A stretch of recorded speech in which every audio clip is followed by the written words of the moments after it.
You want to know how to make this billet block into this billet block? We'll show you how we do it. So what do you call that cutter? That's the saw. Saw. Sounds sick. This thing is ready to come out, right? No. Fudge, no. Heck no. Close. Very, very close. Okay. Those other 3 blocks of material are going in it. And it's just going to sit here and make hundreds of pounds of chips. Watch your legs. All right, park it.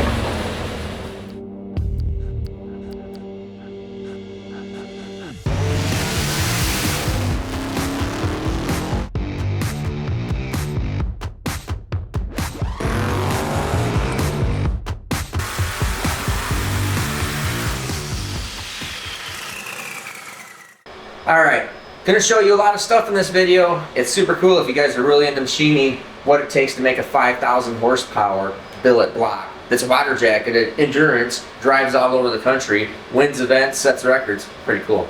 Gonna show you a whole bunch of stuff, but let's start back at the beginning where we just go right after this block and we'll show you some highlights of it.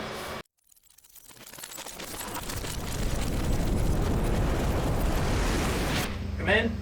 What? In. Good. All right. Now. Easy, killer. There's really bad fun.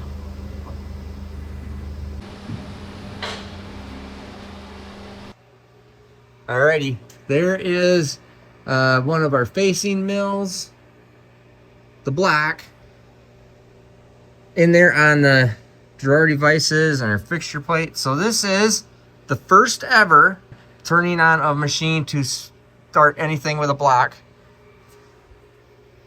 I have officially been given permission to hit the magic green button. All right, ready?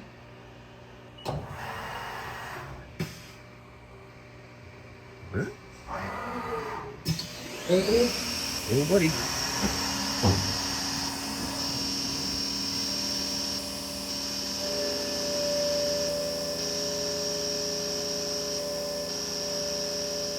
You are witnessing history right here in the making.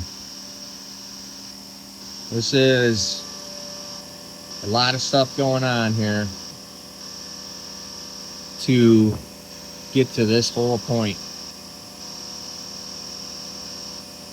of just facing this block. I know there's a lot more. I know it's not all that exciting, but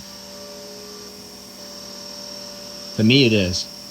Now here we've already got it faced on both sides, and Brock has already started cutting out the back bell housing portion.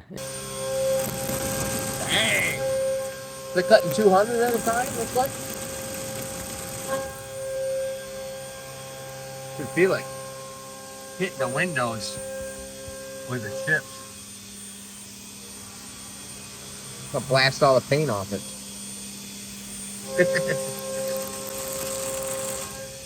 Now he has, Brock here, has run that drill bit. Look at that big bad bugger through, and it sounds terrible. All right.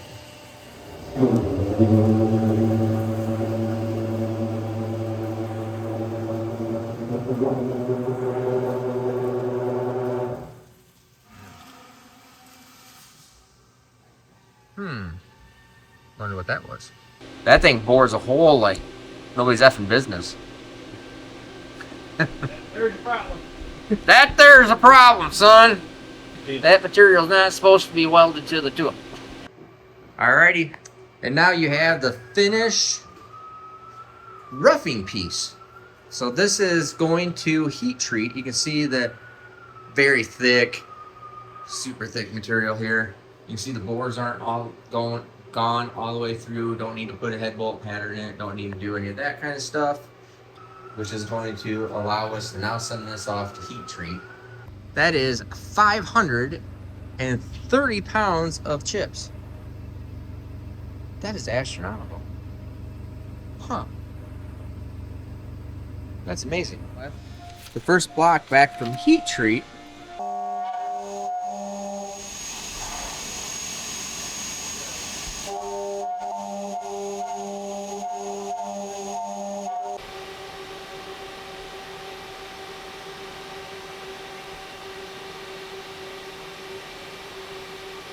So this is still rough. Right. Listen, that's the only thing that's finished. Don't hit it with a fork. Huh? Don't touch it with a fork. You're going to scratch it.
Alrighty, so we're here. So very close to finishing up, and this machine put the block in the other one. I thought you'd get a kick out of this cool looking destruction tool, so to speak. Looks gnarly. And so that tool is going in and cutting the rear main seal and thrust area. So it's kind of neat. I mean, it's just cool machining stuff, and you already just saw, you know, a little demo of the cutting through the main saddle. So the caps are made small. The block is made small. Bolt together, make correct size. Well, to line hole size. Same with the camshaft tunnel. So that's all done. So we were getting really close, but I thought you might like to see how this thing all goes in with this. What do you call that cutter? That's the saw. Saw. Sounds sick. Okay, let's throw that up real quick. Okay, so this thing's gonna be cutting a circle basically. You'll see it in there working.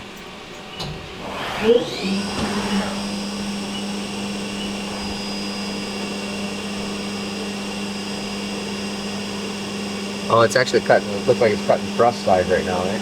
Right. Yeah. Okay. The near side. Yeah.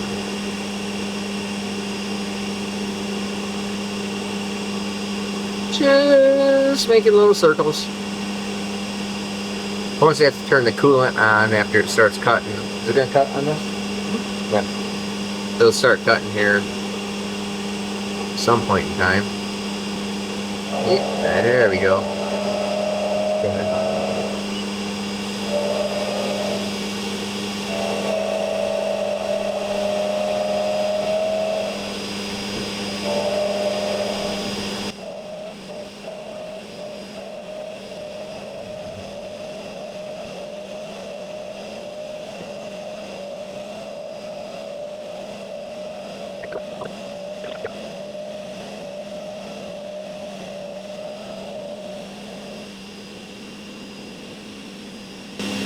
Oh, I think it's done. You're done? Oh, there we go.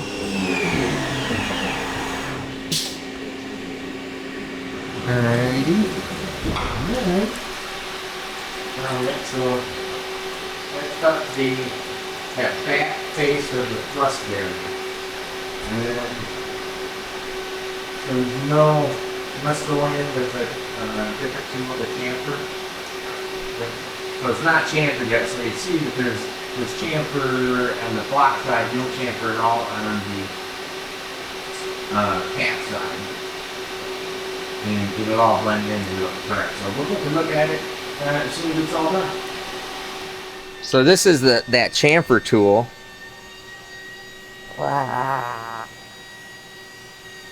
It is the kind of sharp that you accidentally cut yourself on all the time. So I'm not going to fudge around with it too much. But the that's pretty cool, gnarly looking. It'll just go like that and make that chamfer. So that's a 90 degree. Yep. Okay. Cool. Alrighty. So, now you can see it quite a bit more clearly. We'll go in here and run the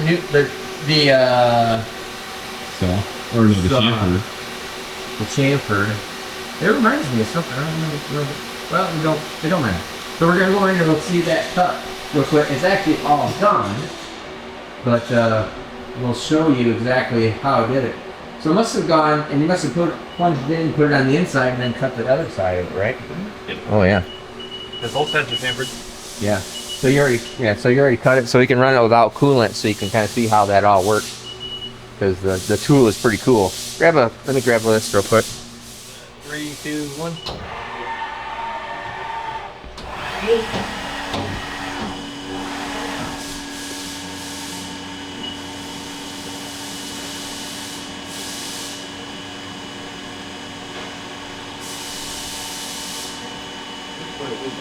Right in the very center of the door. You can't ever see the freaking tool. Yep. Make the doors offset. Yep. One bigger. Yeah, that's what they should have, an offset. That makes sense.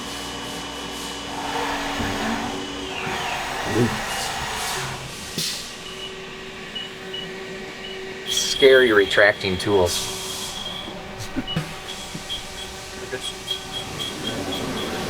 Tools retracting are scary.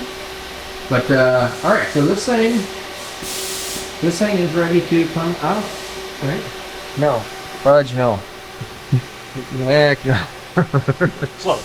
Very, very close. Okay. So we got more left to do to it. We need to mill the dowel locations for bell housing, and then undercut the cam tunnel. Oh, yeah. The real fun stuff. Yes, so dowel pan, that doesn't really matter, that's no big deal, but the undercutting the cam tunnel is I'll show you. It's going to be interesting.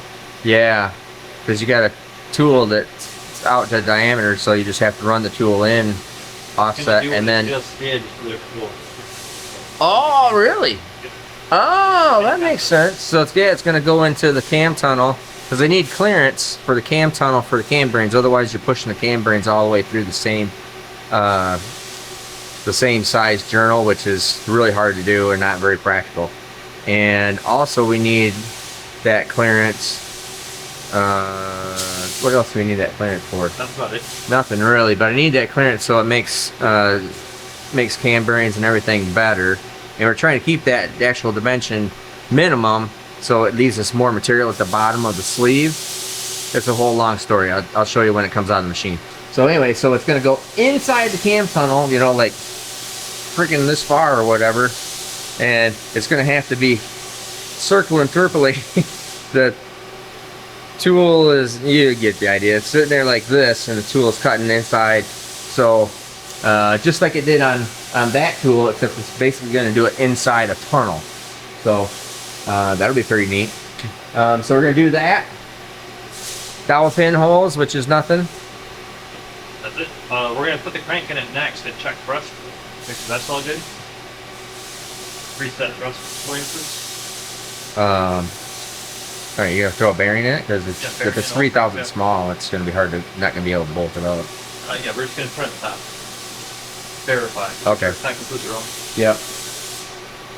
If it's completely wrong, it's a really big deal. At this point in the game, it's not wrong. It should be right. So we are very close to finally getting this thing out of this machine.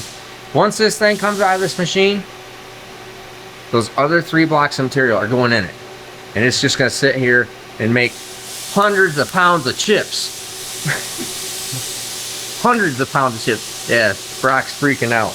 But it's hundreds of pounds of chips. Brock's gonna put it all into one program. So I will come over here and go, and hit the green button and walk away, and then crap happens. Yeah. Alright, so you just saw that we put the, or that Brock made the whole rear main seal area. So we're standing up here in the machine. Oh, darn it. And it's not tall enough. I have to get a bigger machine so I can stand on the platform and not have to duck. Anyways, the oh, look at that, it's all fun. So this is all machined up in here now. Okay, a little bit more there. You can see the seal area is in, the thrust area is in. So we're actually verifying the thrust with one of my old SMX cranks that actually need to figure out what this crank. I don't even know what this crankshaft is. Isn't that bad? I have a crankshaft sitting here. I don't even know what it is. Whatever. But anyways, so we're we want to verify, because this is the rollarized thrust portion of the crankshaft. Stock thrust is still in there. So, and this was one of the problems of past blocks, was the crankshaft thrust area was not exactly where everything needed to be. So if you go back to like the videos where I'm talking about converter, and the blocks seem to be actually, it's just slightly shorter, slightly longer, or was it shorter? Let's see, because I added shorter than what it was supposed to be. So we're correcting all of, and that's just the one in my car. Hey, don't freak out. That's just the one that's in my car. So the one that's in my car is actually blem. But so we wanted to verify and make sure every single thing had to go through all these programming, make sure that all the programming was 100% correct, and it is definitely looking much better and getting there. And one of those things was to do this thrust bearing. So stock thrust bearings in here, and this rollarized thrust bearing. So what we're doing here is, with this rollarized thrust bearing off now, we're getting this exact dimension from this spot to this spot on the crankshaft block, and making sure the crankshaft is located perfectly in the block. So without this on, it has 12 thousandths of thrust, and with it on, it has 12 thousandths of thrust. Just starting to touch this. So we're going to come in here, take this whole crankshaft out, come in here and make this thing, probably take another 5 thousandths out of this, 5 to 6 thousandths out of this surface, so this whole assembly bolts on, and I don't have to spend an hour, 2 hours jerking around fitting each individual rollarized thrust bearing to make it perfect. So we're trying to make everything bolt in normal and good. So I mean, it's kind of neat, you know. We're just standing here, blocks in the machine. We'll take this crankshaft out, flip this thing around. Brock will come in here, cut that, probably six. So we'll do 6 thousandths on here, and then that will make the thrust completely on the roller portion, not on the stock portion. That's a turbo car deal that has to happen. And one of the great things about this is, so then you can put a whole bunch of charge pressure on these things, screw up, mess up the transmission, converter, charge pressure, all that other happy crap, and it still won't kill anything back here. Let it sit on the trans brake for 12 seconds, whatever, it won't ever hurt the crankshaft or the thrust bearing, because it's right on that roller thrust. Well, I'm sure somebody could kill it, but in normal you don't kill it. Cool, so we'll get in there. That's one more verification process, one step closer. Another neat little thing that you'll see here too is, since we were just talking about the big black Hemi, look right down in here. Now this area is all area that is clearanced for stroke in the crankshaft. So notice crankshaft, whee, whirls over like a dream, no problem. And we could put our piston and connecting rod in here. Look right down there. That is all clearance for stroke already. We don't have any problems up here, but you know, we went ahead and just machined in and made all the notches available. I think there's one. This is really nice finish through here. I think might be one. Oh no, it doesn't need anything right there. we'll double check it. And worst case scenario on these is if the bigger stroke crankshaft, I might have to come in here with a hand grinder, go ring, ring, ring, ring, and that's it. So no 30-hour clearancing jobs on this. We're focusing on Joe. I'm Joe don't care. I'm He's on doing. camera. Somebody is.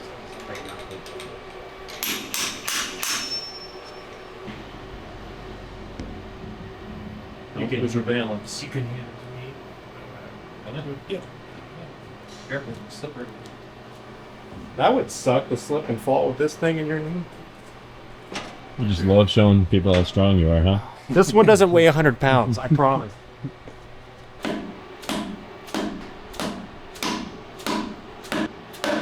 Now that is really located. You know, they're located on the studs, and it's a nice tight fit in the block, which is really good.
You're in left. Watch your legs. Up. Up. All right, park it.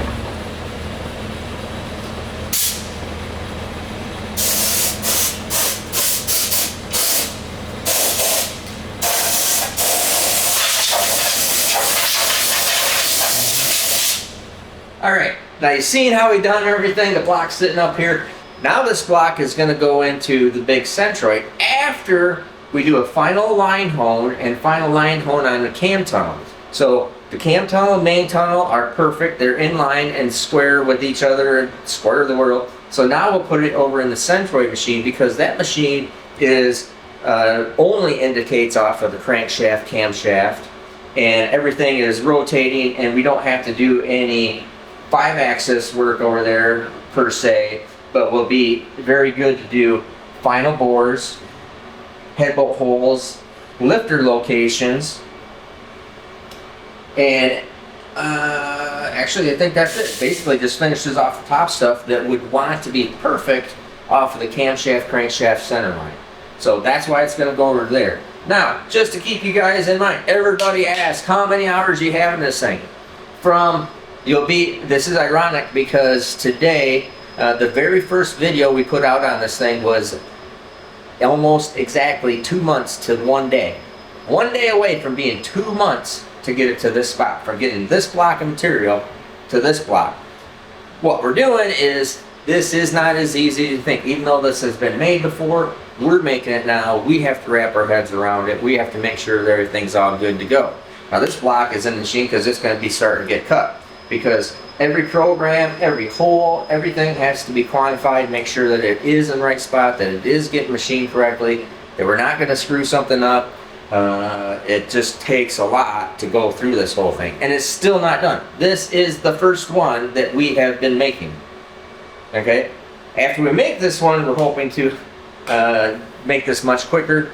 I figure, all things said and done, it is going to be probably around 60 plus hours per block to finish a block. Now that's 60 plus hours of labor, $3,500 worth of material.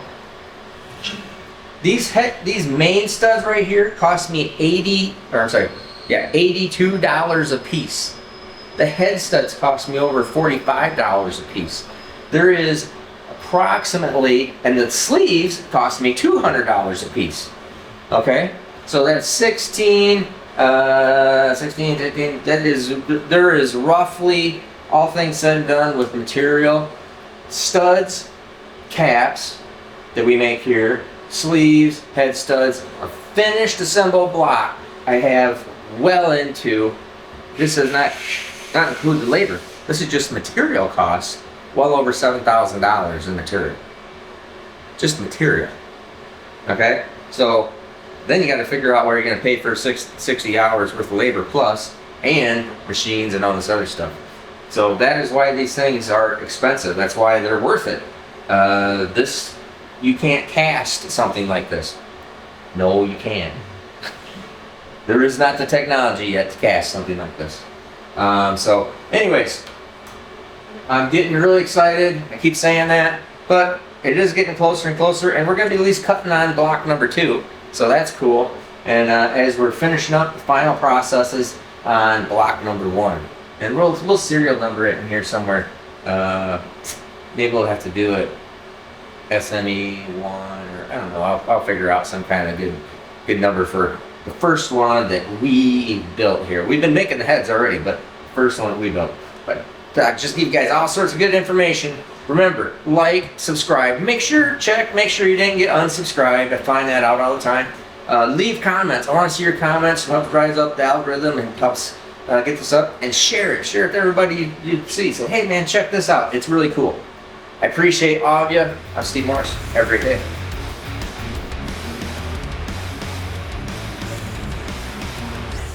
Well, that's not good at all. There you go.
In.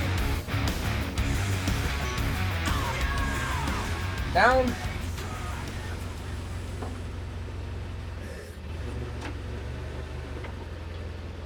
£798, and I figure that pallet weighs. What do you think that pallet weighs? Probably 20 pounds. 20 or 30 pounds. I bet not that one. That one's pretty light. That one's light fine. One. Yeah. We're just going to figure 20 pounds. So 778 pounds. All right. Pick that thing up off of there.